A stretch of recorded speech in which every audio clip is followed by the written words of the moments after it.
Para ser periodista hace falta una base cultural importante, mucha práctica y también mucha ética.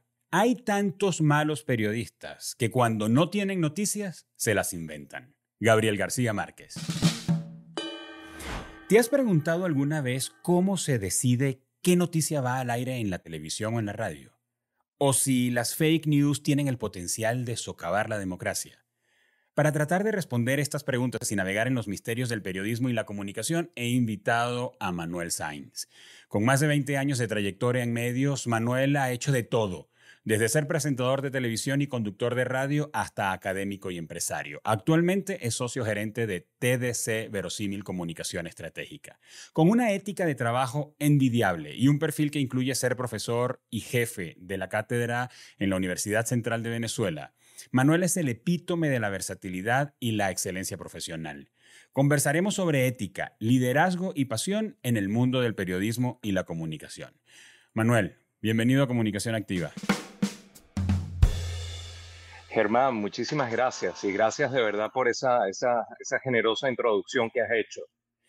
Pues Manuel, me quedo corto. Si tuviéramos que decir todas las cosas por las que has pasado, todo lo que has hecho, todavía estuviera hablando, pero creo que eso nos va a enriquecer mucho en nuestra conversación de hoy para ver la perspectiva del periodismo global o verlo desde un cuadro amplio. Mira, permíteme, de hecho, conversar o abrir esta conversación con una toma abierta. Revisando algunos estudios entre los que incluyo a la Universidad de Oxford, Statista, Reuters, que fue de los últimos que estuve viendo, en América Latina me consigo con que la confianza de los usuarios en el periodismo se ha estado moviendo rápidamente en los últimos años. Ha migrado de la confianza en los medios y probablemente lo recuerdas, se ha movido desde la confianza en el medio como unidad, como emisor, como fuente, hacia la confianza en las personas, independientemente si la persona es periodista o no. Y los porcentajes varían mucho además, pero lo común es que a pesar de esta migración, la desconfianza gana más terreno año tras año. ¿Cómo evalúas el estado del periodismo hoy día? Fíjate lo siguiente, tenemos un contexto muy particular en los últimos años, y me atrevo a decir los últimos años, quizás los últimos 15 años para acá, y con la pandemia eso se ha acentuado. El ejercicio del periodismo mutó en otra cosa. Tú, dentro del estudio de Oxford, estás mencionando que la gente dejó de tener confianza en los periodistas y dejó de tener confianza en los medios. Y es que ocurre una cosa. Los medios, históricamente hablando, fueron considerados el cuarto poder. ¿Por qué? Porque los medios eran un poder omnímodo, eran así como el poder político, el poder económico, la comunicación, los medios de comunicación ponían y quitaban gobiernos, incidían en la economía de manera positiva o negativa, hacían una cantidad de cosas y respondían definitivamente a sus intereses. Y fíjate que esto es interesante. Todos los medios de comunicación, absolutamente todos los medios de comunicación, tienen su agenda. Todos los medios de comunicación responden a unos intereses determinados. Los medios de comunicación privados responden a los intereses de su dueño. En principio son un negocio, punto. Luego ese negocio le sirve al dueño para tener poder, poder Influencia, económico, sí. poder político, poder mover sus cartas en función de sus intereses. Eso ha sido así en los últimos 150 años. Sí. O sea, no es una cosa nueva, Sí. yo no estoy descubriendo el agua tibia. Sí. Pero ¿qué ha pasado? Fíjate que la BBC de Londres, de una forma visionaria, hace prácticamente 100 años, ellos anticiparon el tema de que los medios de comunicación respondían a sus intereses. Entonces ellos se fueron inclinando hacia lo que es el deber ser de la televisión pública. Y entonces, cuando tú ves el manual de estilo de la BBC de Londres o la guía de uso de los periodistas de la BBC de Londres dice que el medio tiene que ser plural, tiene que ser democrático, tiene que decir la verdad.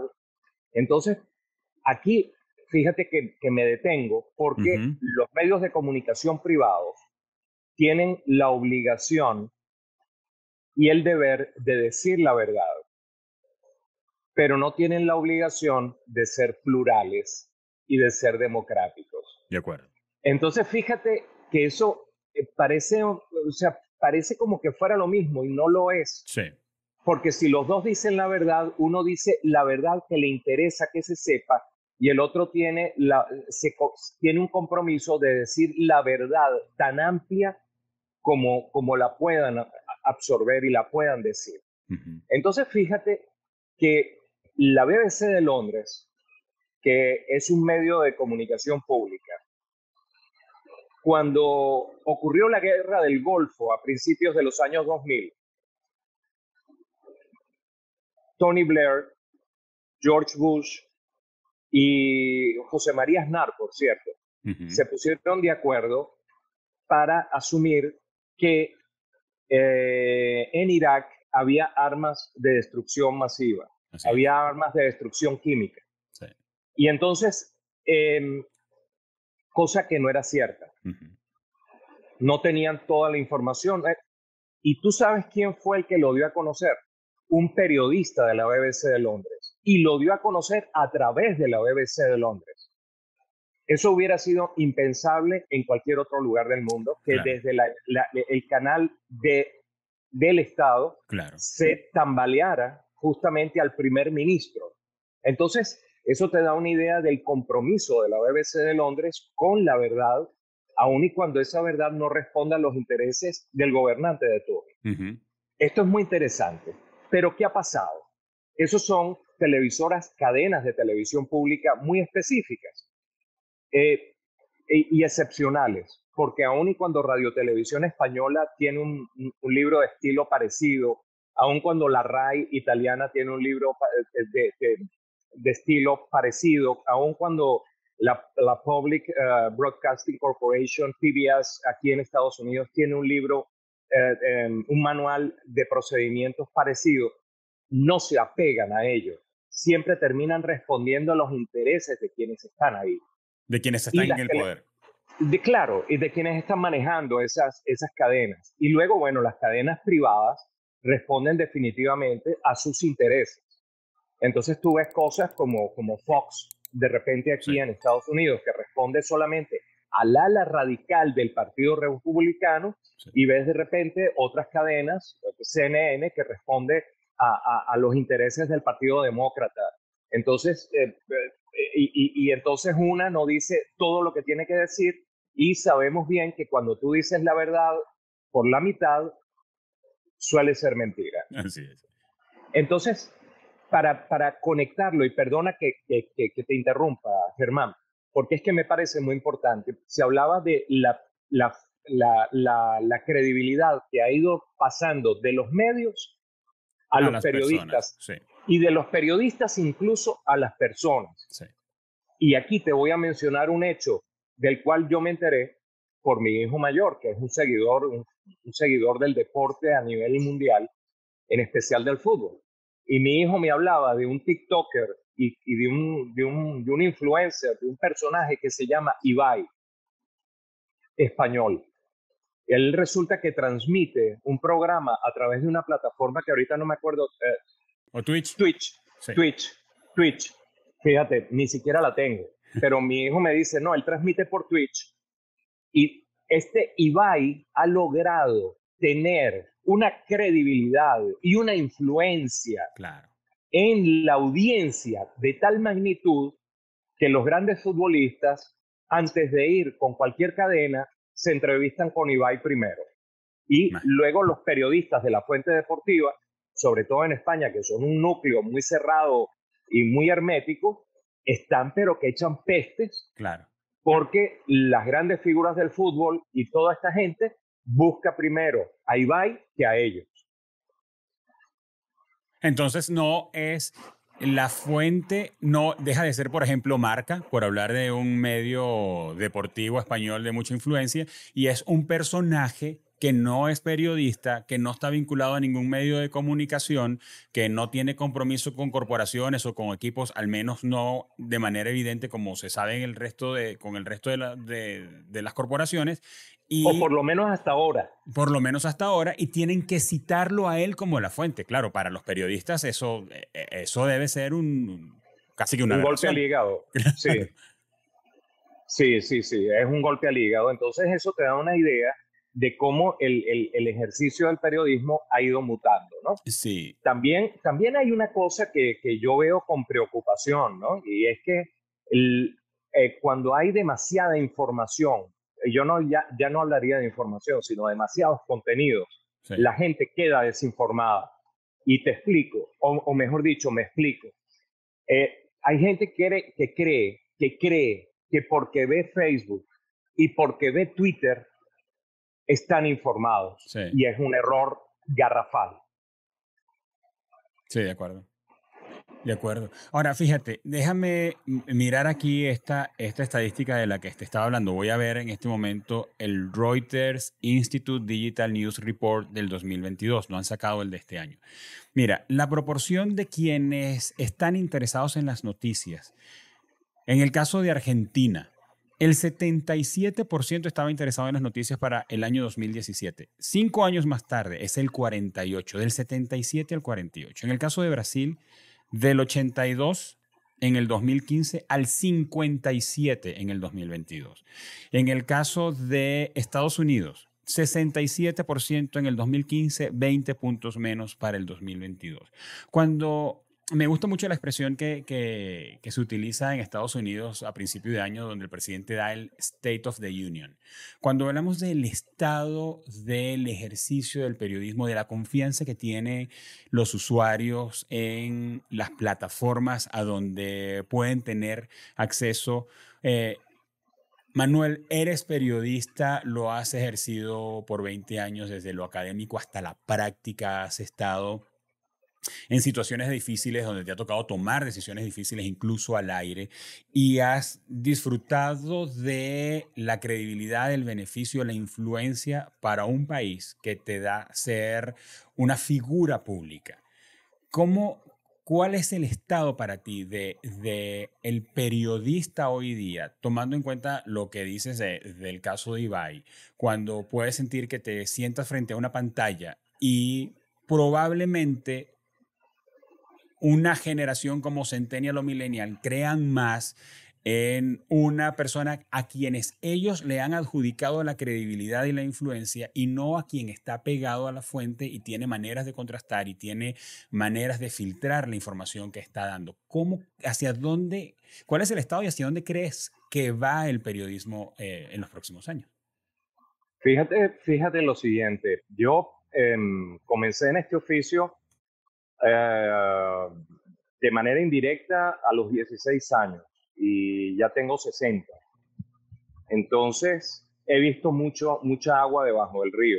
Sí, Y lo que a mí me llama la atención es el tema justamente de que te decía hace un rato que la gente cree que está informada porque ve Facebook sí, o ve Twitter. Y cuando Reuters dice que la gente no, el instituto de Reuters dice que la gente no está consumiendo noticias, sí. Me interesa cada vez menos. yo creo que eso de repente hay que agarrarlo con pinzas porque probablemente no es que no está consumiendo noticias, es que no está consumiendo los espacios informativos tradicionales. Ujú, Y me explico, no está ujú. consumiendo los periódicos, no Sí, está entrando a los sitios web de prensa o no está viendo los noticieros en televisión. Entonces, eso yo creo que hay que considerarlo, ¿no? Los ujú, espacios informativos, tal cual se han venido manejando hasta el día de hoy, ujú. eso está cambiando. Sí, Lo que no deja de ser cierto es que la gente busca información donde quiera que esté. sí.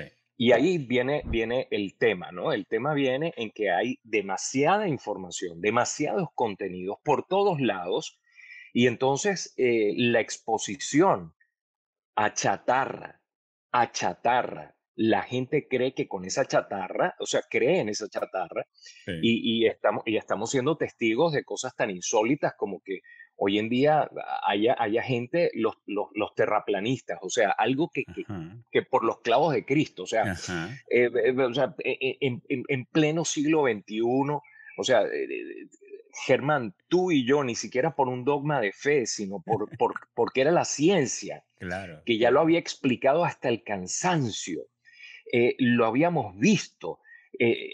Que la Tierra es redonda, te están diciendo, te están queriendo decir que la Tierra es plana. Y porque nos En hemos serio. subido a un avión y hemos visto la curvatura de la Tierra con estos ojos que se los han de comer los gusanos. Exactamente, o sea, por favor, o sea, por favor. Entonces te dicen que la Tierra es plana y tú dices, Sí, en serio, y te lo dicen convencidos, o sí, sea, sí, te sí, lo sí, dicen sí. convencidos. Y con la pandemia te decían que te iban a inyectar un chip. Entonces, cuando tú los ves que te lo dicen, pero muy en serio, o sea, muy convencidos, que ahí, bueno, hay cosas que definitivamente yo me quedo callado la boca porque Claro. sabes que dicen que nunca discutas con un idiota, ¿no? No te, sí, Porque sí, porque te sí, bajará a su nivel y ahí te va a ganar. y ahí te va a ganar porque está en su territorio. Entonces, oye, de verdad, o sea, yo me callo la boca porque digo, mira, aquí no Claro. tienes nada que hacer. Yo recuerdo, fíjate lo que son las cosas, por eso te digo que el tema a mí me impresiona tanto. Recuerdo una cajera de supermercado eh, de aquí cubana Ujú. que tenía como, tiene en el país, no sé, como 30 o casi 40 años aquí en Miami. Entonces, ¿te acuerdas cuando en Venezuela hubo un presunto levantamiento ahorita en el año 2018, Ujú. 2019? Sí, Ahorita no recuerdo con precisión, que decían que Guaidó, que fue cuando salió Leopoldo López de sí, prisión sí. y todo Sí, esto. sí, sí, sí. Que la señora, o sea, cuando yo vi aquello, y ojo, yo estoy aquí y estoy bastante ajeno a todo el acontecer noticioso, a la noticia dura y a la Sí. candela cerrada, Ajá. pero soy venezolano y evidentemente manejo información. Y yo escuchaba a aquella señora hablar con una convicción diciendo, no, esto ya está hecho, entonces yo decía, señora, pero de verdad, sí, es que eso es así. Entonces me dio toda una explicación y entonces agarra y me interpela y yo le digo, bueno, mire, yo no le puedo decir mucho más porque donde usted tiene tantas certezas, yo solo tengo dudas. Claro. y, y, y, y daban por un hecho que tú sabes que ya el chavismo había caído, que todo, Sí, ¿no? Entonces yo le decía, oye, mira, por favor, de verdad, o sea, se puede ser tan ingenuo como para llegar hasta ahí. Y sí. bueno, ese es un reflejo del tema cuando tú tienes acceso a Facebook, cuando tienes acceso a Twitter, cuando tienes acceso a Instagram, a las redes sociales, y crees que porque lo que estás viendo ahí, que además está absolutamente sesgado en función Claro, de lo que tú quieres ver, claro. sesgado, esa es la verdad. No, esa es tu realidad, pero esa no es la realidad completa. Así es. Ahora, La, la yéndonos a... realidad es más grande que esa. Así es. Y mira que está comprobado para todos los que nos oyen y quizá tienen dudas acerca de eso, de la aseveración que está haciendo Manuel. Manuel no está hablando de algo que a él se le está ocurriendo o que él mismo ha comprobado que seguramente sí, pero es que si profundizas un poco acerca del comportamiento de los algoritmos en las plataformas sociales, estrictamente por una razón comercial, te van a dar más de lo que tú estás buscando y eso produce un sesgo porque si tú eres eh, procurador de las... Republicano, Ajá, exactamente, de las te vas noticias hacia, republicanas, pues claro, claro, entonces tú vas a decir los republicanos son los que dan más información o ellos son los que saben o ellos... sí, yo sí. no veo, como tú escuchas, o sea, yo no veo a los demócratas o yo no veo a los Ujú, López Obradoristas hablando, claro, no los ves porque si tú estás consultando redes sociales, pues ahí, ellos te van a dar lo que tú estás buscando. Ahora, exactamente. Manuel, yendo al ejercicio de la práctica del periodista cuando pasas por estos temas, no puedo evitar pensar en que la credibilidad de quien está generando, de quien está dando la información, no quien la crea ni la genera, sino quien la comunica. Ha sido un tema Fíjate, del que se ha hablado por tanto tiempo. ¿Tú crees que el periodista sigue teniendo el compromiso de ser imparcial, veraz y objetivo, o eso es una quimera? Mira, hay que ser veraz. O sea, tú no Ujú, puedes decir mentiras. ujú, Yo el otro día dije mi verdad ujú, y mi verdad estaba incompleta, pero era mi verdad y era la verdad que yo manejaba hasta ese momento. Me enteré luego que había otra parte de la verdad que yo desconocía, pero era mi verdad y ujú, nosotros tenemos la obligación de ser veraces, de decir ujú, la verdad. ujú. Cuál es el compromiso que tenemos nosotros como periodistas? Oye, y dónde es que, eh, fíjate que voy a ir a una cosa que no me has preguntado, porque estamos hablando de los medios, estamos hablando de los periodistas y hemos hablado de personajes que no Sí. son periodistas y que están ocupando el espacio de los medios y de los periodistas. Pero fíjate que hay algo que es insustituible, y no digo esto por un tema gremialista, ¿no? Que Ajá. pudiera ser, pero no lo digo por eso. Lo digo por un tema de oficio. Qué es lo que diferencia a alguien que difunde información? Yo te pongo un micrófono a ti y tú agarras y me das una información, una declaración y yo la reproduzco. Ya, ¿cuál es la diferencia entre eso y el periodismo? La diferencia entre eso y el periodismo está en una cosa que se llama contrastar la fuente.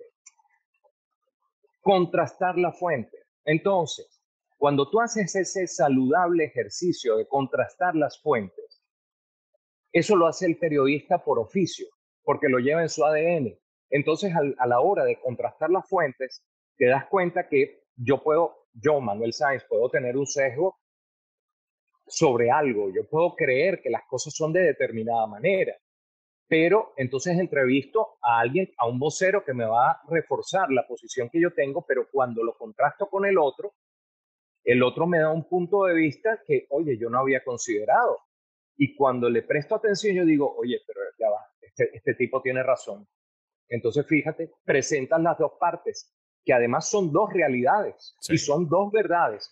Tú las presentas y el público saca sus conclusiones y se Ujú. da cuenta que a veces la verdad ni es que está en este lado ni está en este, sino que está en el medio, en el Sí. fiel de la balanza.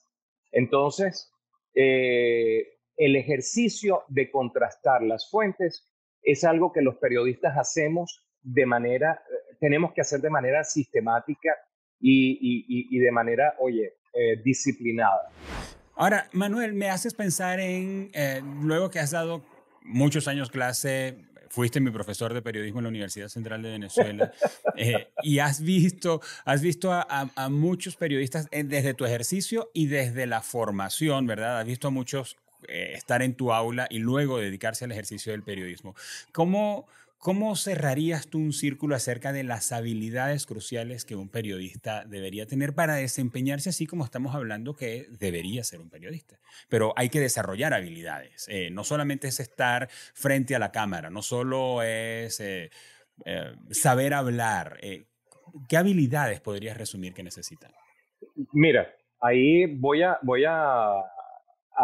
citar a un tipo que dentro de sus desaciertos dijo una cosa muy cierta, a Kapuczynski, que Sí, decía que para ser un buen periodista primero había que ser una buena persona. así es, de acuerdo. Entonces, este Kapuczynski decía que para ser un periodista primero había que ser una buena persona, y yo eso lo comparto al 100%. De Sí. hecho, para ser cualquier profesional, o sea, antes que cualquier cosa, tú tienes que ser buena persona. Luego, eh, hay que ser curioso. O sea, si tú no eres curioso, si tú no indagas, si tú no revisas, si tú no investigas, realmente eres un pobre periodista. Y luego tienes que leer, y esto va aunado a lo anterior, a investigar. Tienes que leer mucho de lo que te gusta y tienes que leer mucho de lo que no te gusta. ¿Por qué? Porque la palabra es la herramienta primordial del periodista. La palabra escrita, la palabra oral, es la herramienta fundamental del periodista. Y nosotros, así como los griegos Decían que nosotros somos lo que comemos, los periodistas somos lo que leemos y en cuanto leemos. Es decir, si tú lees, tú vas a tener vocabulario, vas a tener cultura, vas a tener estructura gramatical y sintáctica, vas a poder expresarte, vas a poder tener un bagaje, vas a poder sentarte frente a un personaje y poder establecer relaciones entre lo que te está diciendo y las cosas que están sucediendo en la medida en que tú estés informado. Entonces, fíjate, primero ser buena persona, ser curioso y luego cultivarte, definitivamente cultivarte. Yo creo que son tres elementos fundamentales para cualquiera que quiera ejercer el periodismo con un mínimo de suficiencia. Ahora, Manuel, ¿tienes algunas prácticas en lo personal para conocerte mejor y para la audiencia que te ha visto ejerciendo el periodismo y además, además siendo muy eficiente en otras áreas vinculadas? ¿Cuáles son tus prácticas? Porque cuando hablas de lo que dice Richard Kampuczynski, de para ser periodista y que ser buena persona, hay que tener hábitos, hay que tener prácticas individuales que nos conviertan cada vez en una mejor persona. ¿Qué haces tú? Veo algunas cosas sobre ti, pero cuéntanos, ¿qué haces tú para cultivarte? Mira, Germán, hay cosas que evidentemente nosotros tenemos una parte de principios y valores. Ujú, Y entonces esa parte de principios y valores son como estas matas. ujú, Hay que podarlas, hay que regarlas, hay que moverles la tierra, hay que abonarlas. Y entonces tienes que buscar en tu fuente. Entonces esa fuente es una fuente que si lo quieres la puedes llamar espiritual. Tienes que buscar en tu fuente. ujú. Si eres budista, por esa vía, si eres católico, o si eres judío, o si eres musulmán, buscar en la fuente, Ujú, nutrirte de esa fuente de principios y valores. Porque yo creo que los hombres somos algo más que hueso y y piel, piel, ¿no? sí. Entonces creo que ese es un punto. El otro punto que yo creo que también es importante es el de la necesaria empatía. Yo creo que y está atado también a lo anterior, creo que en la medida en que tú te nutres de esa fuente espiritual y luego procuras la empatía, desarrollas la compasión y entonces empiezas a reaccionar menos y a actuar más. Entonces ya Sí. no necesariamente te ofende Ujú, que venga por aquí cualquiera, un hater en las redes sociales a decirte cualquier disparate. Sencillamente, mira, ese insulto es tuyo, no es mío. Yo no lo voy a tomar. O sea, eso es tuyo y quédate tú con él. Lo que yo no me voy a hacer es eco de tus insultos y de esa energía que tú llevas. Entonces, creo que ese es un punto importante. Y luego, la otra cosa que la pongo a un lado, porque si bien te decía que no solamente somos hueso y pellejo, tampoco somos solo espíritu. sí. Entonces, en la parte del cuerpo yo creo que también es importante. Y creo que aquí o sea, vuelvo otra vez a 2000 años atrás cuando decían mente sana en cuerpo sano, que es practicar algún tipo de actividad física que te ayuda a respirar, alimentarte de la mejor manera posible, porque en la medida en que tú te alimentas bien, tú piensas mejor, duermes mejor, puedes actuar mejor. Entonces creo que cuando tú empiezas a hacer todas esas cosas, porque Germán, te voy a decir una cosa y te lo digo a estas alturas de mi vida, Ujú. ya realmente me importan pocas cosas más allá de ser feliz este minuto, esta hora, este día. O sea, mañana Dios dirá. De acuerdo. Entonces, y poner el ego de lado, De porque el acuerdo. ego no hace más que generarnos mucha frustración y generarnos mucha infelicidad. Entonces, básicamente lo veo desde esa forma. Sí, me recuerdas a una... He leído un libro de Ryan Holiday donde él habla acerca del ego y él dice que Y aunque todos lo tenemos y es necesario, es parte de nuestra esencia, él dice que es un animal voraz, imposible de satisfacer. Si estamos constantemente persiguiendo que nuestro ego se mantenga alimentado de todo lo que está pidiendo, es como una adicción al azúcar. O sea, el cuerpo va a pedir más, tu alma, tu emocionalidad va a pedir más y eso es una demanda que la gente que está a nuestro alrededor se agota y ya eventualmente deja de perseguir satisfacerla porque nos separa de las personas.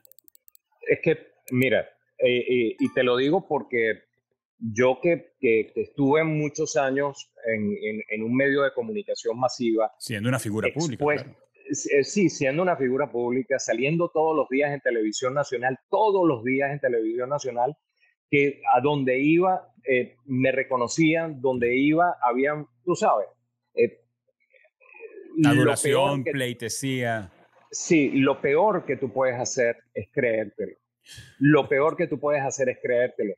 Y luego la otra cosa, yo recuerdo una vez una colega que la despidieron en Venezuela había dos cadenas principales de televisión, luego quedó una y ahorita queda otra haciendo sombra, pero las dos, la votaron de una de esas cadenas de televisión y en unas declaraciones que ella dio dijo, me siento como si me hubieran cortado un brazo. Yo decía, Dios mío, en serio. O sea, eh, eh, eh, eh, ¿cómo es posible? O sea, es una cosa que ya va, espérate. Eh, mira,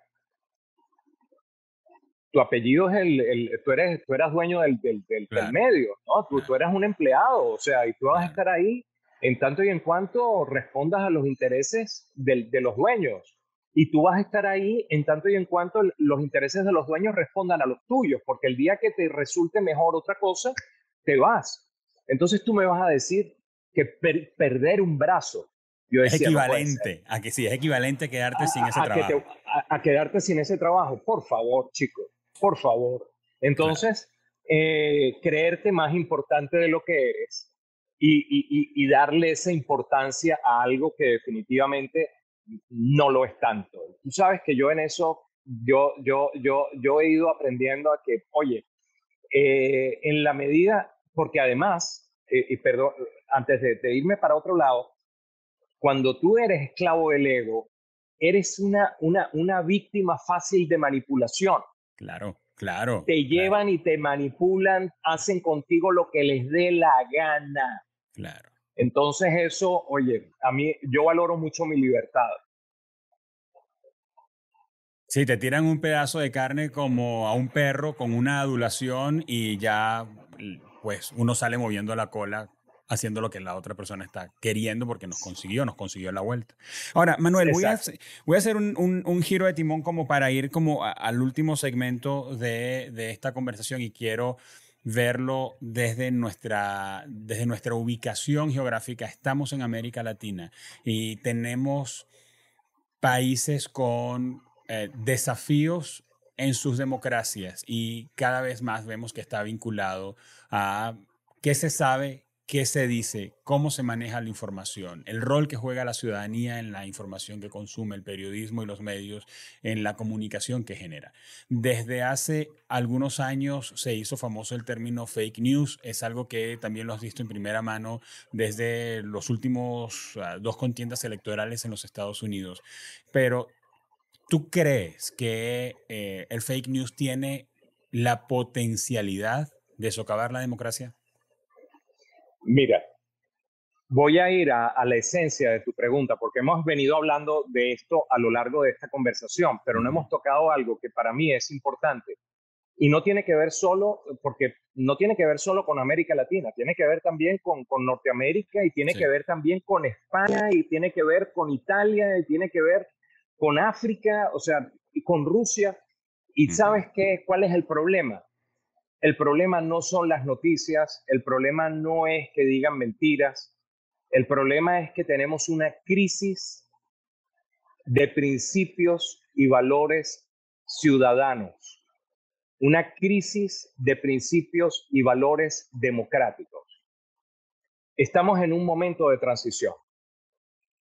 Los modelos que funcionaron hasta hace 20 años en todo el mundo, yo creo que se han agotado y han Ujú, dejado de darle respuesta a las necesidades de los ciudadanos. Y en este momento los ciudadanos están huérfanos de un norte, huérfanos de principios y valores democráticos. ujú. De esos, fíjate que la gente agarra y está peleando por sus derechos, sus derechos, sus derechos, sus derechos, sus Sí. derechos, pero nadie está cumpliendo con sus deberes y viendo cuáles son sus deberes para que las cosas marchen de mejor manera. Ujú. Entonces, mira, no hay guayabas sin semillas, no hay Claro. mango sin semilla. O sea, si viene el mango, viene con su semilla. Entonces, si tienes derechos, tienes deberes y tienes que cumplir con ellos. Entonces, siento que en este momento nuestro principal problema es que tenemos una crisis de valores ciudadanos. Los ciudadanos están yéndose con los populistas de un lado y de otro, populistas de izquierda, populistas de derecha, que le dicen lo que la gente quiere oír, aun y cuando sepan que es mentira, y entonces se embarcan en unas aventuras sencillamente espeluznantes, Sí. como lo hemos visto en nuestros países en América Latina. Entonces creo que el problema está ahí, más Sí. allá de cualquier otra cosa. O sea, la crisis ética y de principios está en la fuente y conseguimos pues cualquier cantidad de basura para manipular a las audiencias y entonces hay tierra fértil en las audiencias para difundir y convertirse en replicadores de información que es basura Fíjate, o de noticias que son mentiras. fíjate lo siguiente, Germán.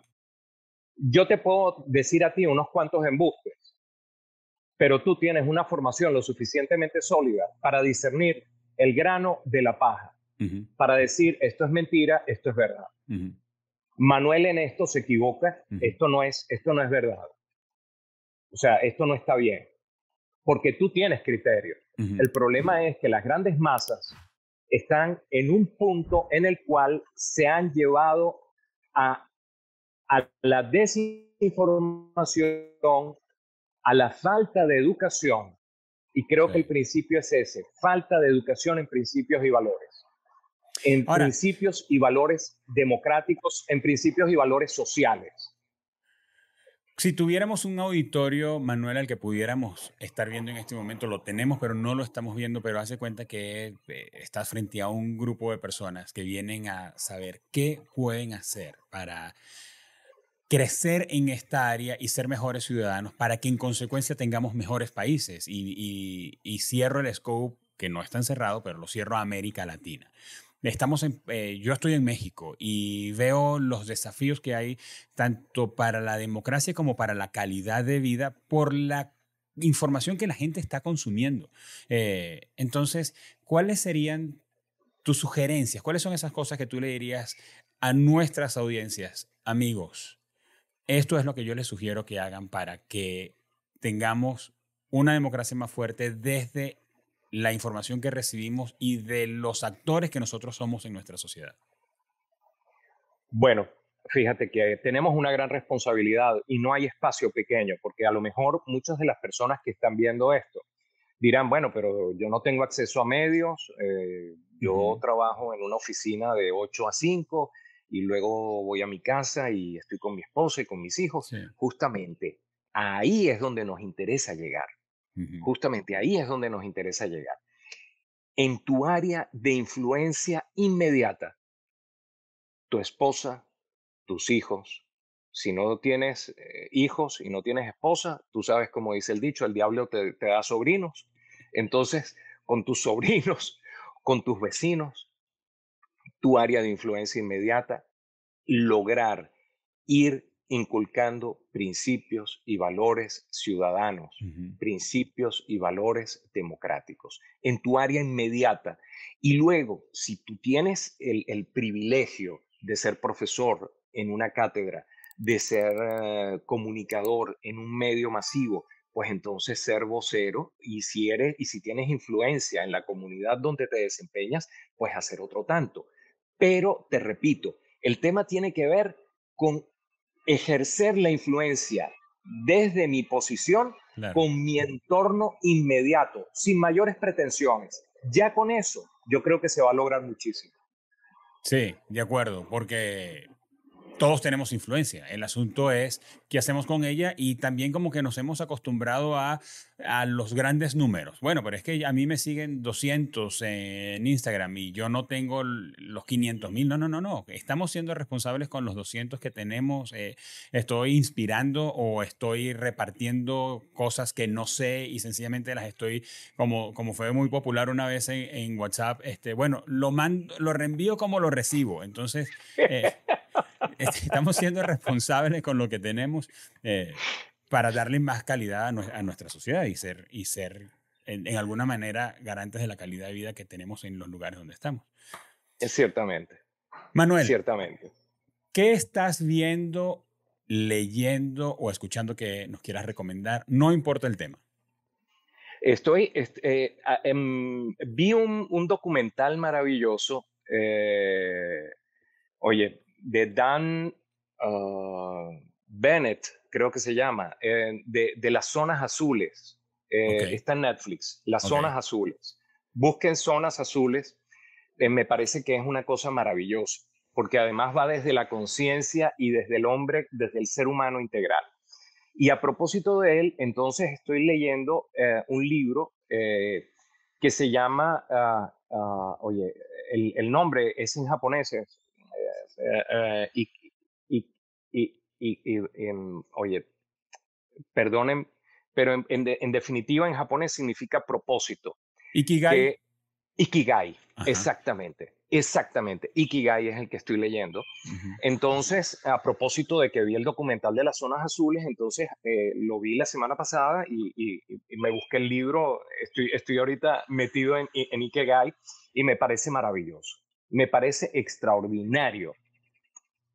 Fantástico. Me gusta eso, Manuel, porque además, luego de lo que hemos hablado y de saber quién eres, nos reafirmas el compromiso que tenemos como personas de mantenernos creciendo. No hay un momento en que podamos decir, lo sabemos todo. Seguimos viendo un documental que nos abre un mundo de posibilidades y de áreas que no conocemos, y luego nos vamos a un libro y nos entusiasmamos con áreas que no dominamos y finalmente eso termina redundando en nuestro crecimiento, que es algo que no termina, no va a parar aunque tengamos la edad que tengamos o los grados que tengamos o la influencia en la sociedad que tengamos, es nuestro compromiso seguir creciendo. Tú sabes que por ahí leí hace muchos años que la juventud se mide en el grado de curiosidad que mantengas. Ah, interesante. Oye, me la voy a quedar. Me gusta esa medida, ese sistema Sí, sí, métrico sí, sí. decimal. Sí, sí, sí, sí, sí. La juventud se mide en el grado de curiosidad que mantengas. Entonces, bueno, vamos a mantenernos curiosos. Así es, así es. Manuel, mira, quién eres y lo que haces engrandece la comunicación. Te agradezco mucho por eso y te agradezco por este tiempo que nos has regalado, tus experiencias y tu conocimiento para hablar de comunicación. Germán, de verdad que me siento muy honrado y no sabes la alegría que me produce verte grande, verte ya un hombre hecho y derecho. Cuando yo te conocí eras un Sí. muchachito, un posadolescente en la universidad y verte ya un caballero hecho y derecho, con un norte, haciendo una labor extraordinaria. Te voy a decir una cosa. Yo me siento muy orgulloso de lo que eres y no sabes el gozo que me da verte y el regocijo que tengo de verte a ti crecido, porque sabes que la docencia en nuestros países no se caracteriza por ser muy generosa en Sí, cuanto a la remuneración, sí. pero estas son las satisfacciones que no hay dinero que pague. Así es, y a mí me da mucho gusto, Manuel, que luego que compartimos tantas horas en el aula, hoy poder estar conversando como colegas, como amigos y que la vida nos haya permitido reconectarnos. Así que te mando un abrazo. Pues amigos, muchas gracias por habernos acompañado en este episodio. Entra a la descripción para que consigas los links que te van a conectar con Manuel Sáenz y puedas hacerle las preguntas que se te ocurrieron mientras escuchaste esta conversación, porque hablamos desde una perspectiva tan amplia, pasamos por tantos temas que tienen que ver con el periodismo que probablemente tú dijiste, caray, si Germán le hubiera preguntado tal cosa. Bueno, anda a mi descripción, allí vas a conseguir los links que te conecta con Manuel en Instagram, en LinkedIn, y allí le vas a poder hacer las preguntas y eso pues te conecta también de manera más personal. Y además, recuerda que allí también vas a conseguir los links para que puedas escribir comentarios y preguntas. Si estás en YouTube, escribe tu comentario allí en la plataforma, y también en Spotify vas a conseguir una pregunta que dice ¿qué le hubieras preguntado a Manuel Sáenz? Y te prometo que les hacemos llegar tus preguntas. Amigos, no importa lo que estés haciendo, no importa dónde estés, no importa el rol que tú estés jugando, hoy tú puedes mejorar en la comunicación. Escuchando este episodio te pone en una mejor posición, y recuerda que en igualdad de condiciones, el que mejor comunica gana. Así que hoy tienes mayor conocimiento gracias a haber escuchado a Manuel, y te recomiendo, te invito a que le envíes este episodio a alguien en quien tú hayas pensado, oye, mira, tengo un amigo que es periodista, una amiga que es periodista, y ojalá pudiera escuchar esto. Pues listo, envíaselo para que también pueda crecer en su perspectiva y en su conocimiento acerca de la comunicación. En Kipus queremos ayudarte a construir una experiencia de comunicación extraordinaria. ¿Tú quieres cambiar lo que tus clientes dicen de ti? ¿Tú quieres conectarte efectivamente con tu audiencia? O déjame ponerlo de esta manera.